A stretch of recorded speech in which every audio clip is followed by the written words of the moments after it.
Really, really excited to save one of the best for last. Adrian has been at TikTok for 2.5 years now. That's right. All right. And you're the global head of operations for TikTok's creator marketing solutions. You got it. I have said that 100 times today. Really, really been It's practicing. a mouthful of a title. Yeah. But again, thank you for joining us. We are in the home stretch.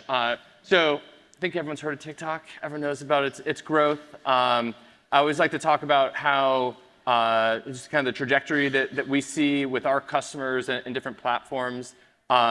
TikTok growth on Creator IQ, it's grown over 1,500% in the last 2 years. So the amount of content that our customers are using with creators on Creator IQ is 1,500% growth, by far and away the fastest growing platform for us. But creators have been at the center of TikTok's strategy from the very beginning. What's different about the platform, and how is it different from the other social platforms that have preceded it? Yeah, absolutely. And I think you hit it on the head right there, right? It's the fact that creators and creativity have been so central to the TikTok platform really since day one. And that's in large part because TikTok is an entertainment platform, much more so than it is like a social platform. People come to TikTok to not only to watch TikTok, but they come to really be entertained.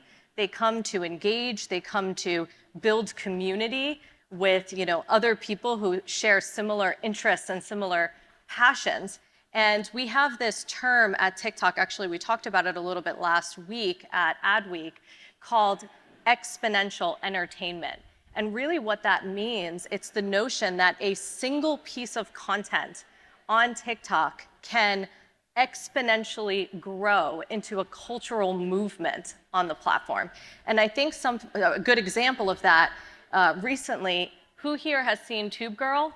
Anyone in anyone's feed? Okay, at least half the audience is seeing that on their For You feed. I certainly have been exposed to a lot of Tube Girl content. It was something that I didn't know I needed in my life, and I just needed it so much. But someone like Sabrina Bassoon, she's an incredible creator. She is an everyday person, right? She started riding on the London Tube, on the London Underground, started filming herself in this 0.5 mode, and just singing and dancing and lip syncing in a crowded subway train. And that just sparked this self-confidence movement on TikTok, and people all around the world started to participate in this trend. And it just goes to show you that everyday people on TikTok can be creators. TikTok provides a lot of opportunities and a lot of tools for creators to be able to create really great and entertaining content on TikTok without having to have all of the technical skills of editing and all of those things. And so it's democratized creativity. It's democratized discovery. Someone like Sabrina Bassoon is now an internationally known star at this point. And it's also democratized distribution because it really operates on that content graph. And that's in large part why I've been so passionate about joining TikTok 2.5 years ago. It was the first time I really saw a platform putting creators at the center of its entire monetization strategy. And I've been in the creator space for a very, very long time. We can both probably tell some war stories. Yeah, definitely. So we're going to get into TikTok Creator Marketplace in a little bit and really talk about some of those solutions that you hinted at there. But how are creators succeeding on the platform today? And maybe as importantly, where do they fit in with advertisers on the platform today? Yeah, definitely. I would say if you think about success, what does success look like for a creator? What do creators want? Creators want distribution for sure. But at the end of the day, every creator, they want money. They want to be able to make a living. They want to be able to have the opportunities to monetize. And so we have entire divisions of teams at TikTok that are really focused on helping creators to monetize on the platform, to make a living. We have a variety of different solutions that help creators really of all sizes. So the TikTok Creator Marketplace is great for creators who have 10,000 followers all the way up to the multi-millions of followers. We also have a product called Branded Mission that allows creators who have 1,000 followers and above to be able to partner with brands and earn some money as well.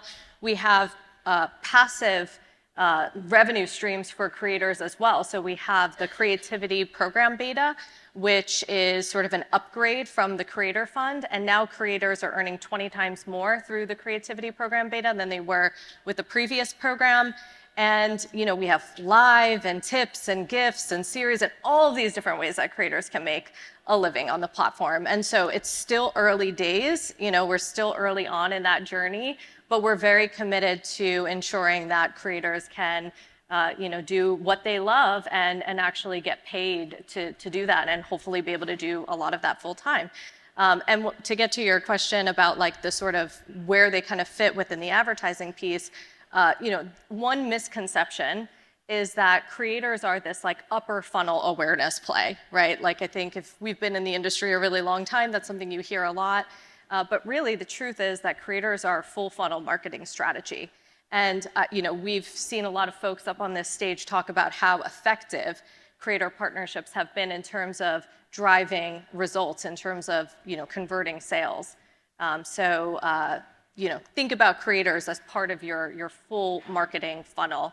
At TikTok, we see that brands who are partnering with creators are seeing a 26 lift in brand favorability.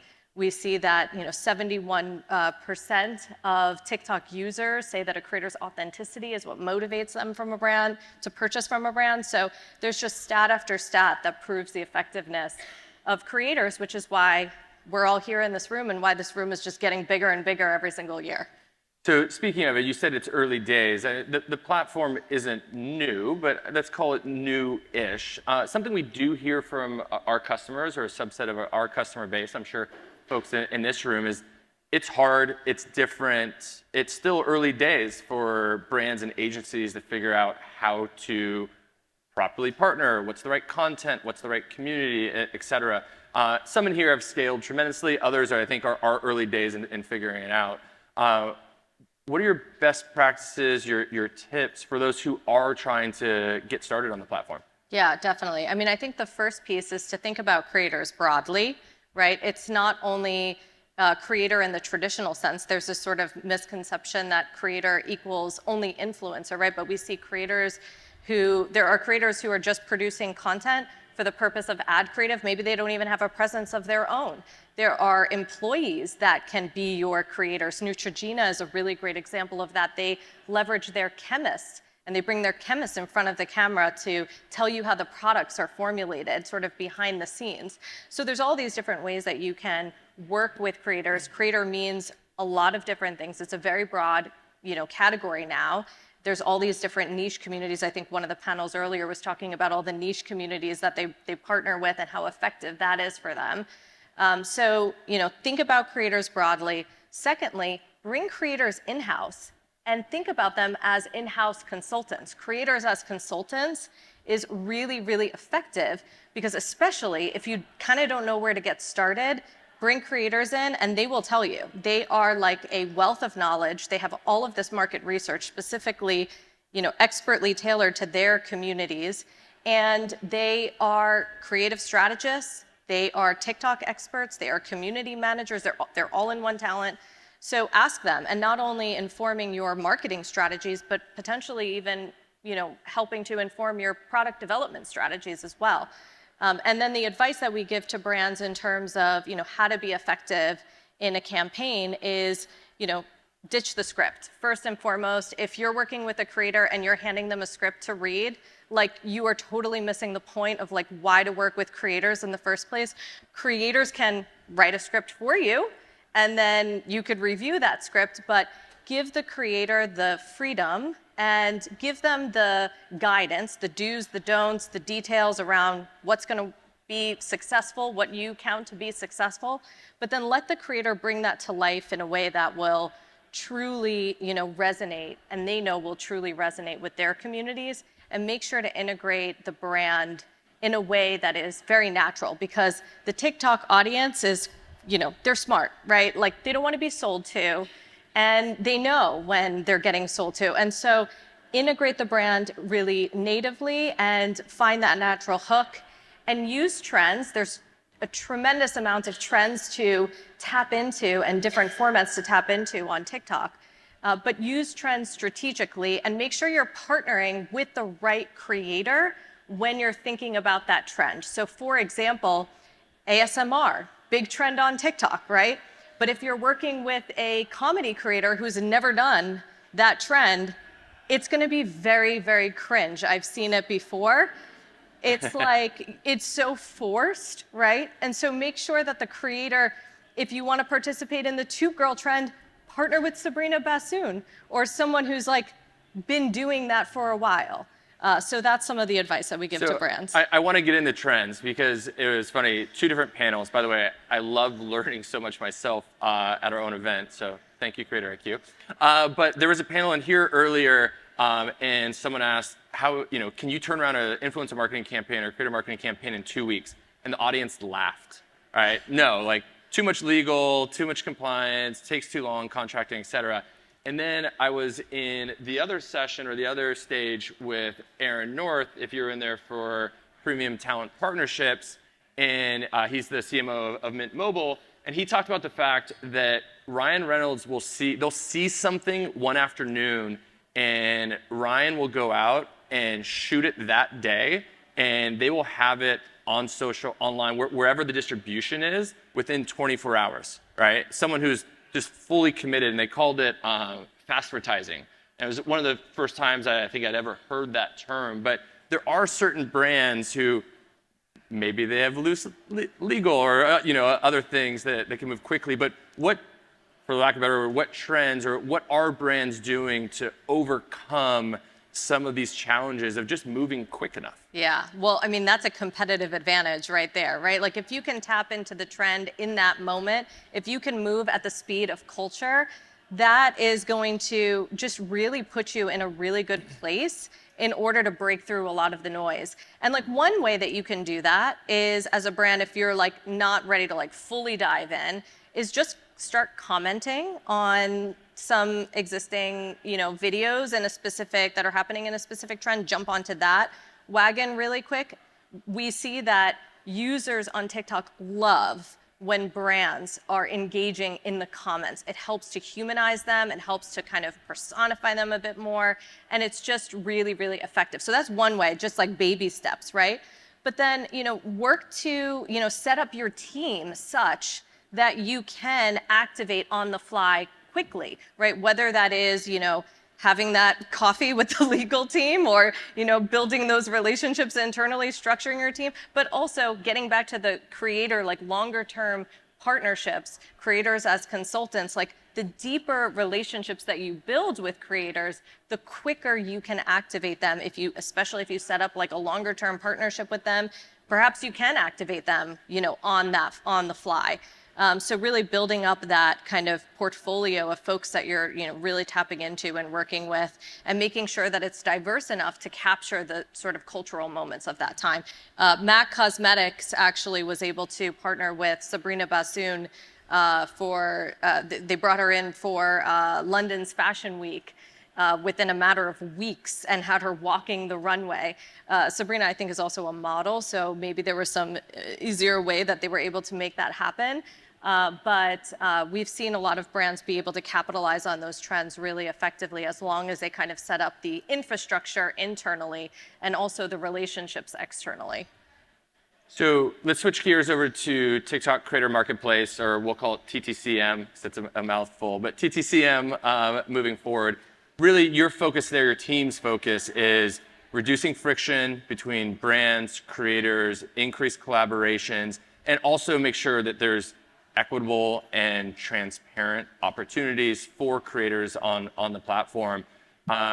What have you seen? How has TTCM affected creators? What are some of the successes of that over, I think, about the last 2 years, right? Yeah, definitely. So the TikTok Creator Marketplace is the official platform for brand and creator collaborations on TikTok. We now have over 2 million creators that have opted into the Creator Marketplace. About 6 months or a year ago, the numbers that we were referencing were like 800,000. So it's growing, quite quickly. The way that we think about the creator marketplace, it's a self-service platform, but it's really this sort of hub to empower the whole ecosystem. And so like our partners like Creator IQ and like we have, an API that really is, the TikTok creator marketplace is empowering a lot of that. And so we believe in the ecosystem. We strongly believe in the ecosystem. We've been building products not only through the API, but also we have tools like for Talent Manager portal where talent managers can leverage some of those tools and manage deal flow on behalf of their clients. So we recognize the roles of all of the various stakeholders in this industry, in this room, right? And we're building tools to support not only brands, not only creators, not only API partners, but talent managers and agencies as well. The other pillar that's like really core to our ethos is really like two-way discovery. So where the traditional kind of like influencer marketing workflow is like you're a brand and you hand select a number of creators to reach out to, and then you send them some sort of direct invitation. We have all of that workflow built into the creator marketplace. But we also have a tool called Open Applications, which allows brands to post a creative brief and then creators to self-apply if they're interested in those opportunities. And so it really allows for brands to discover new creators they might not have thought about, but it also allows creators to have more agency and be less passive, right? Be able to be more proactive in the deals that they want to do. And the third pillar is really around our focus on driving like real world impact, as you pointed out, right? We're really focused on, are we helping to change the lives of these creators? We have creators like O'Neill Thomas, who's one of amazing creator who's done a ton of work through the TikTok creator marketplace. TTCM helped him buy a house for his family. We have a creator who's Cleo Thomas. He does deals with Uber Eats and Tostinos and Disney all through the creator marketplace. We have creator, her name is Lexa, and she's also known as Avocado Toast Budget. She paid off her credit card debt using deals that were coming through the creator marketplace. And so those are the stories that like really get us up in the morning. We sit in a synergistic place where we're supporting creators, but we're also helping brands to be more effective on TikTok. And we're also hopefully providing a good user experience because the content and the ads that are coming from creators are far more engaging than maybe you would see otherwise. So we've been lucky enough to be your partner for 2 years. I think we were your first SaaS API partner. So we've got to build with TikTok along the way. Anything you want to tease out as far as what the future of these solutions, APIs look like for TikTok and really for all of us in the room? Yeah, definitely. I mean, we truly value our partnership with Creator IQ and with all of our API partners. And the API is powering both tech-enabled managed service companies, but also pure SaaS platforms like Creator IQ. I was super impressed with all of the new roadmap that you guys have coming. Yeah. Everyone was in here for our product roadmap, right? Right? Yeah, so a lot of the feedback that we get from our API partners, from Creator IQ, really helps us to kind of build a lot more features that support this whole ecosystem. And so we're going to continue to invest really heavily into supporting our ecosystem partners and providing a lot of solutions through the API as well. So something else we hear from our customers and brands in general is that just the need to scale content. Again, I'll reference Connor's panel earlier. When you're working with tens of thousands of creators, you're trying to get hundreds of thousands. Is that Connor? I shouldn't say his name. You're trying to produce literally hundreds of thousands of pieces of content. Something that we have seen and we talk a lot about internally is that these partnerships don't end with a social post. They start with it, right? Creator content is now being used in the paid ecosystem. It's being used on review sites, owned and operated. So many different channels. Creators are really at the center of it. What's TikTok doing to help brands like these in the room scale their content production? Yeah, definitely. I mean, I think what's so exciting about the space that we are all collectively in is that we are experiencing a creative renaissance right now. I mean, in order to be an effective marketer today, you need to be a really great storyteller. You need to offer your consumers and your audiences something of value beyond the point of sale. And that's what's expected of you as a marketer today. You need to bring that value. And that means that you need to be entertaining, you need to be inspiring, you need to be educational, you need to be all of these things, right? Which can seem a little bit overwhelming. But that's where creators can really help you as a brand to be able to connect with all of those nuanced communities in really effective ways. And at TikTok, we are working really hard to help brands to scale their creative solutions. So we have a number of tools and platforms. I think the first one that I would probably point to for inspiration is our Creative Center. If you haven't checked that out, I'd highly recommend it. It is a hub where you can see all of the top performing ads, you can see trends, you can get a lot of details and guidance. And then there's also some smart tools built into the Creative Center as well, things like Script Generator and Creative Assistant, where you can kind of fill out some information about your brand and it will actually generate scripts for you and storyboards and all of that stuff.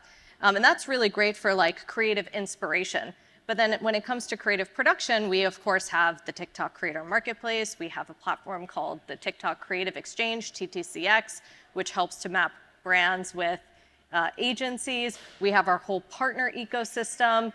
If you want tools that can supplement and add to some of our in-house tools, and also if you want to working with agencies as well.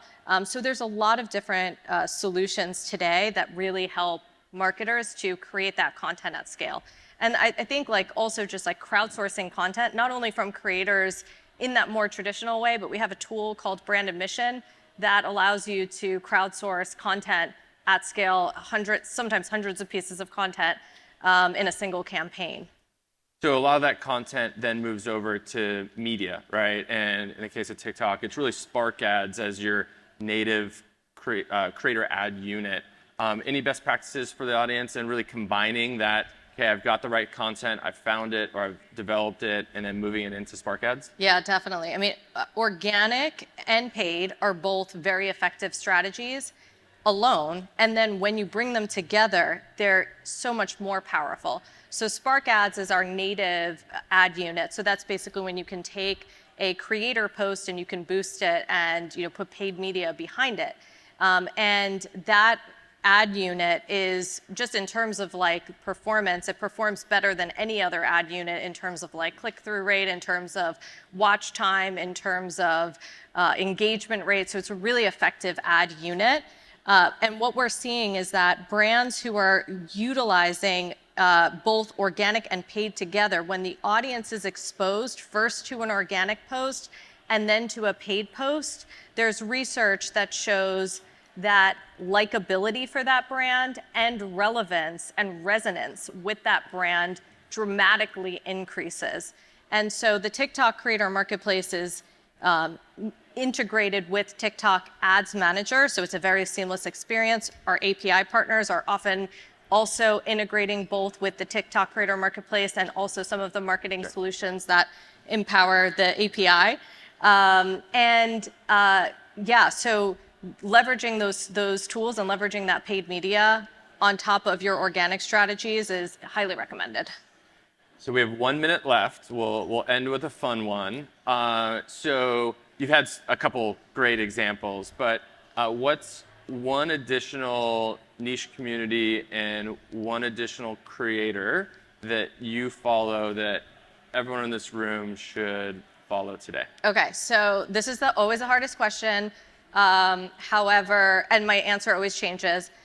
There's so many niche communities. When I was at Adweek last week, I learned of two niche communities that just blew my mind. I'd never heard of this before. Robot fighting. This is literally, there's physical giant robots that they bring into stadiums and they have fight each other. And how many billions of views on robot fighting? I have no idea. But It's fascinating, okay? Korean camping. That's another community that I learned about that I was like, oh, this is like a totally like upscale, even like greater upscaled glamping experience. My personal favorite is, oh, sorry, you only wanted me to do one. Keep going, keep going. This is good. I'm like really into nail talk because I don't really have time to like figure out what nail color, but there's like always like a trend like donut glaze or like blueberry milk. So really into the nail talk community. I'm probably speaking way too long right now. Molly McPherson. Yeah. Do you guys know Molly McPherson? She is a creator who is like this expert publicist. And she just does these incredibly insightful kind of like critiques on the latest pop culture apology of the moment. So she did like, The Rock, she did Oprah, she did Ashton Kutcher. And I just learned so much from her in terms of how to, effectively apologize for these terrible mistakes that hopefully none of us make in our lives. So one that's relevant to everyone in this room today is Mimosa Talk has 1.2 billion views on TikTok. So go get inspired by your mimosa recipes. Is that yours? That's mine. And who's your creator? Ooh, I knew you were going to say that. TBD. All right. Thank you, everyone. Thank you, Adrienne. We're out of time. Look at that.